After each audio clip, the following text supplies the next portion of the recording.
30th of January, Martyrs' Day.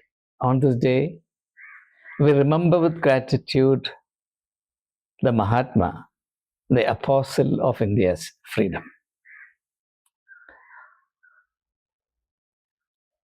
Martyrdom, I'm sure you will readily agree, is one of the most casually, irresponsibly used and therefore misused terms in our vocabulary. Any violent death tends to be referred to as martyrdom. And therefore, the least that we owe to the Mahatma is to be clear about what martyrdom means and does not mean. Any violent or untimely death does not deserve the honorable title of martyrdom. For example, martyrdom must be clearly distinguished from suicide. The factor that's common to martyrdom and suicide is that both are premature. But the decisive difference between martyrdom and suicide is that suicide results from the disgust, the burdensome intolerance that the person concerned experiences towards his or her life. Whereas martyrdom is an affirmation of life. The second most important difference between suicide and martyrdom is that suicide has a reference only to the person concerned. When an individual thinks that his or her life has become too much of a burden to bear and too meaningless to bear it, he or she comes to a conclusion, very regrettable conclusion, no doubt, but conclusion nonetheless, that's better to end this life rather than go on with it. Whereas the death of a martyr has a sweeping reference to life as a whole, indeed humanity as a whole. Therefore, we must recognize that the martyrdom of the Mahatma has a scope and a reference that goes beyond the borders of India. It's not an accident that the global community claims the Mahatma as their heritage. Perhaps Gandhiji is loved, respected, and valued more in other nations than in India. Unfortunately, in India, we put a person on a pedestal and forget about him. And on occasions, we pay lip service to him. And we do not try to bring into the stuff of our daily life the values and the ideals that the person concerned lived and died for. So let's be clear about the fact that the term martyr is a very special term, and it should not be used indiscriminately to refer to any kind of death. So in what sense do we recognize the Mahatma as our foremost martyr? Now, as I said a short while ago, martyrdom arises out of a firm and unflinching commitment to life. And therefore, the death of a martyr adds value to the life of humanity. Whereas a casual death doesn't amount to any statement whatsoever. If it's an accidental death, it's a casual event and it's soon forgotten. If it's a suicide, then it's a negative statement on life. Either way, it doesn't add any value to life as such. Whereas the death of a martyr or a martyrdom, a true martyrdom, is a tremendous and unforgettable affirmation of life. And therefore, each time martyrdom happens, life itself undergoes a mysterious process of renewal. Perhaps this idea needs to be made clearer, but I may not do so in order to economize on time. Now, the question to be asked is, how do we actually enhance life? In the case of Mahatma, or from the life of the Mahatma, we get a very powerful and incomparable insight. And we can do no better than realize and respect that insight by way of commemorating the Mahatma as our apostle of freedom. As all of us know, Gandhi affirmed that truth was God. He hailed from the Hindu tradition. Hinduism recognized God as truth. Gandhi went a huge step ahead and said not only that God is truth, but he said that truth is God. I'm afraid this statement is not adequately understood even by very famous Gandhians, because I've heard many speeches by Gandhians, but I've not heard anyone really explaining why Gandhi felt it necessary to invert, to stand on its head, as it were, the most central Hindu insight into the nature of the divine, understood as truth. So, what is the difference between saying that God is truth on the one hand and truth is God on the other? Now, truth is an attribute. Now, in grammar, you have a sentence has two parts. One is subject and the other is predicate. Subject and predicate. God is subject, truth is predicate. Predicate says something about the subject. Now, in the usual statement, God is truth, truth is only a predicate. But when Gandhi said that truth is God, what he's doing is, and this is something that must be clearly understood, he is saying that truth is not just an attribute of God, truth is God himself. In other words, if you subtract truth from God, there is no God. No God is left. His truth is subtracted from God. If truth is only one of the attributes of God, God as an entity may still remain if truth is compromised or truth is removed from God. Then you can have other attributes like love, justice, compassion, etc. When Gandhi said that truth itself is God, what he meant was that you cannot separate, even for a moment, under any excuse whatsoever, you cannot separate truth from God. If you separate truth from God, it's not that truth ceases to exist, it is that the divine himself, God himself, ceases to exist. And this idea, this insight has to be understood in all its gravity and all its multifarious implications. Unfortunately, that is not the case. And therefore, as India today commemorates the martyrdom of the Mahatma, a very huge question presents itself. Are we not hypocritical in commemorating the martyrdom of the Mahatma and reveling also at the same time in creating and thriving on post-truth politics? What is post-truth politics? It is politics minus any commitment to truth. In other words, we have come now to the conclusion that truth is a dispensable quantity. Truth is a dispensable attribute.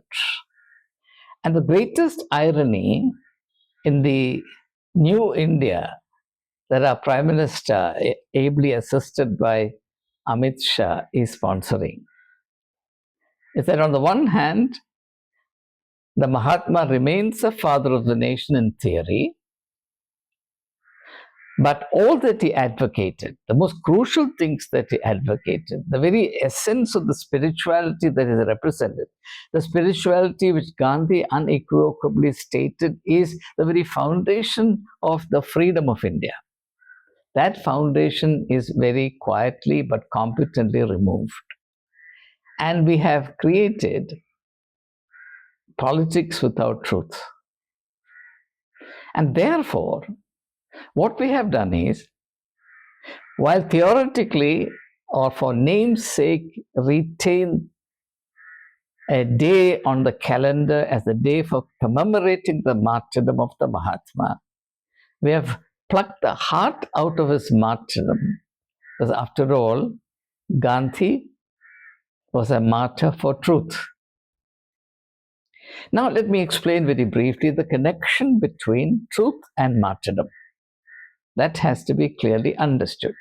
What's the connection between truth and martyrdom? In order to explain this, I have to go back a little while to the very early statements I made in this very video, where I said that every genuine instance of martyrdom or every genuine martyr enhances or adds value to life. In other words, only out of a profound sense of respect for life and only out of an unflagging commitment to enhance the value of life does true martyrdom arise. Or only a person who is absolutely, totally, completely committed to the divine nature of life, and therefore who deems his life's mission to enhance life in whichever way possible, and therefore lays down his life in affirmation of the supreme and incomparable worth of life, becomes a martyr. Now, in the case of Gandhiji, he realized that the only way this can be done is by being firmly, steadfastly committed to truth. Ahimsa is both respect for life and unwavering commitment to truth. So, in Gandhi's idea of ahimsa, life and truth become one. This is the most important thing that I want to state in this video. In Gandhi's vision, life and truth become one. Why? And how does this particular oneness of life and truth add value to life? I shall briefly deal with that and then I'll close. What maintains, safeguards, increases the worth of life is truth.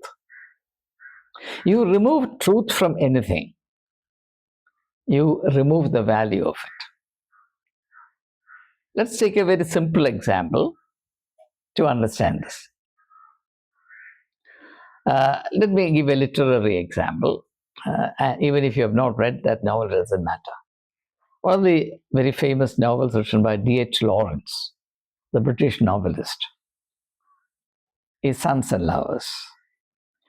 That title is probably known to everyone who is part of this Temple of Thought Fellowship. In that novel, Gertrude Morrell, the mother of Paul Morrell, is profoundly disenchanted with her husband. Why is she disenchanted with him? Because he lied to her. During the time of their courtship, Mr. Morrell gave the lady to understand that he had a certain degree of education and also that he acquired all the domestic things, the furniture, etc., in the house on his own wealth. But soon after their wedding, the lady finds out that that was a lie, and she's a person who attaches value to truth, etc. And she's utterly, unbearably disenchanted. In other words, she suddenly feels that the value that she attached to a relationship with her husband, Mr. Morrell, is completely ruined. The same thing happens in our day-to-day life. You build friendship with somebody and you value that friendship a great deal, but that friendship was forged on a certain understanding. And then one fine day you realize that the very foundation on which that friendship was established was the foundation of falsehood. You are misled into believing certain things.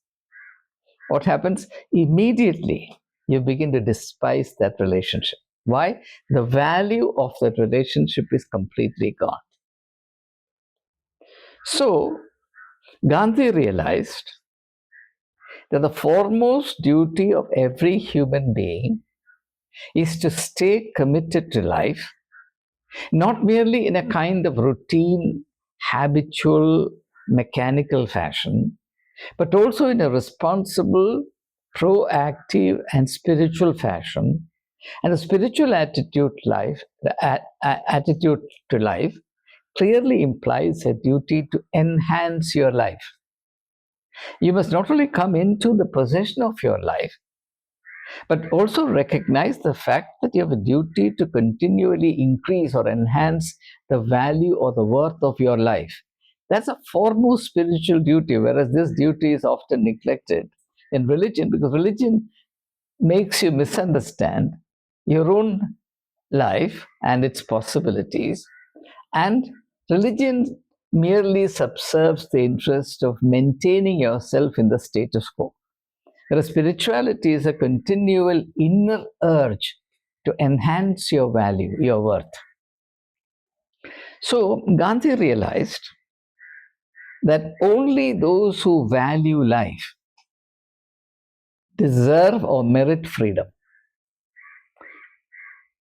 After all, a person who does not value his or her life, a people or a society that does not value its life, does not deserve freedom.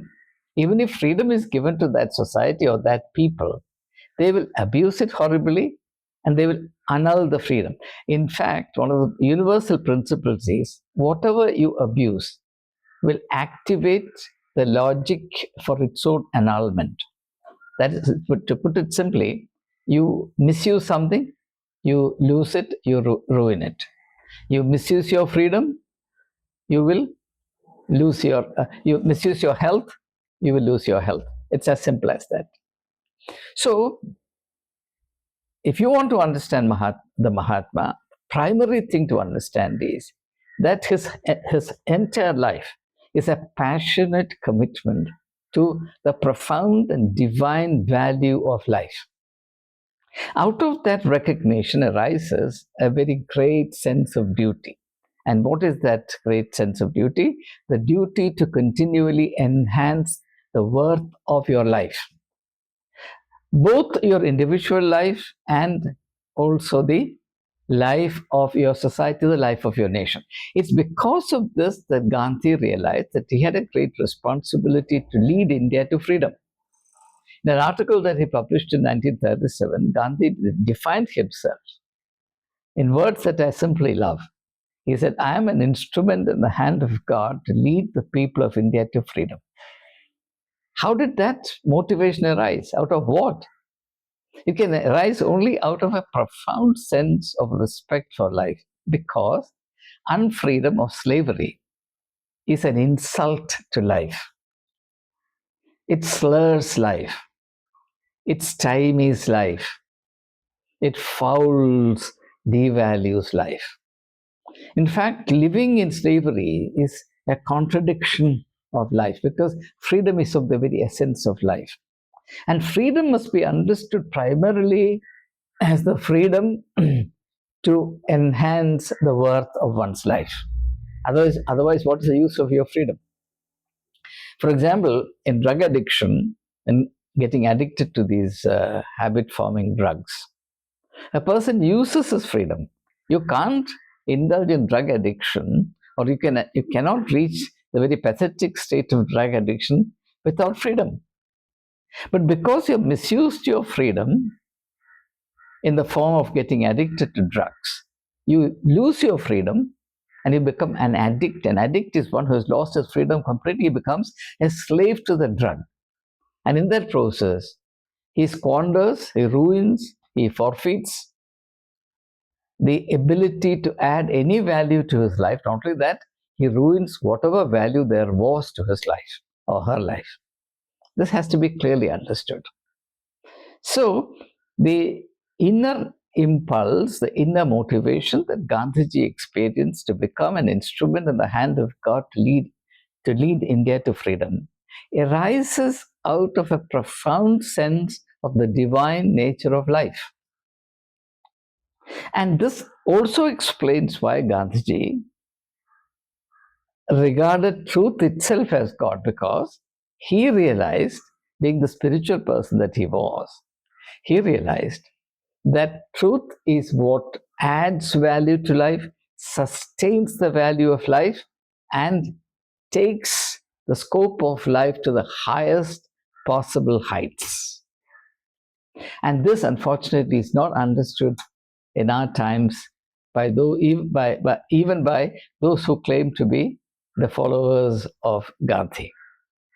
So, to commemorate the Martyrdom of Mahatma on the 30th of January is also to realize the whole gamut of ideas and ideals that underlies that experience. One brief word about the circumstance of his martyrdom, and I'll close. As we all know, Gandhi was shot point blank by Nathuram Vinayak Godse. And Godse was not a stupid person. He was a deeply religious person. He was a religious hothead. In fact, he submitted a written statement to the High Court, which tried this case, as to why he killed the Mahatma. You can get that statement from the net, and it's a must read. It's about 4 or 5 pages. Everyone must read Nathuram Vinayak Godse's statement as to why he felt urged, felt it imperative. He felt it as an imperative religious duty to exterminate the Mahatma. Please understand that to Nathuram Vinayak Godse, Gandhi was a threat, a danger to Hinduism as he understood it. Now, there's a great deal that needs to be said about it, but I'm not going to do that. I would only say this much in conclusion, that when we become very zealous about religion, please remember that the first and foremost casualty is truth. And the moment you become religiously zealous to the effect of either compromising truth or abjuring truth altogether, then you become an enemy to life. That's the most dangerous condition that you can imagine. And therefore, every society and every individual who shortchanges truth, who thinks that truth is an avoidable, dispensable inconvenience, also becomes willy-nilly a threat to life. And as Gandhi said, to renounce truth is to embrace hinsa. Hinsa means violence. There is no other way. Renounce truth and you'll put your faith entirely in the efficacy of violence. And this is our present state. So even today, the idea that people of other faiths have to be attacked violently and, if possible, killed remains prevalent in certain quarters. And certainly, they belong to an ideology that doesn't believe in truth or believe in the spiritual duty to value life or respect life in whichever form it arises. Even though the fundamental tenet of Hinduism, of which they are self-styled defenders and propagators, is respect for life in all its forms. So, let me conclude. To commemorate the martyrdom of the Mahatma in a meaningful and honest manner is to realize the danger of the path of violence that we have chosen out of a short-sighted commitment to political expediency, and to realize that this is a path to danger, and that we cannot be honest in commemorating the Mahatma and practicing post-truth violence, post-truth politics at the same time. So, the greatest privilege that I, as an Indian, feel is the privilege of realizing that I'm born in this country which produced Mohandas Karamchand Gandhi, the father of the nation, the martyr for life, the apostle of India's freedom. Thank you.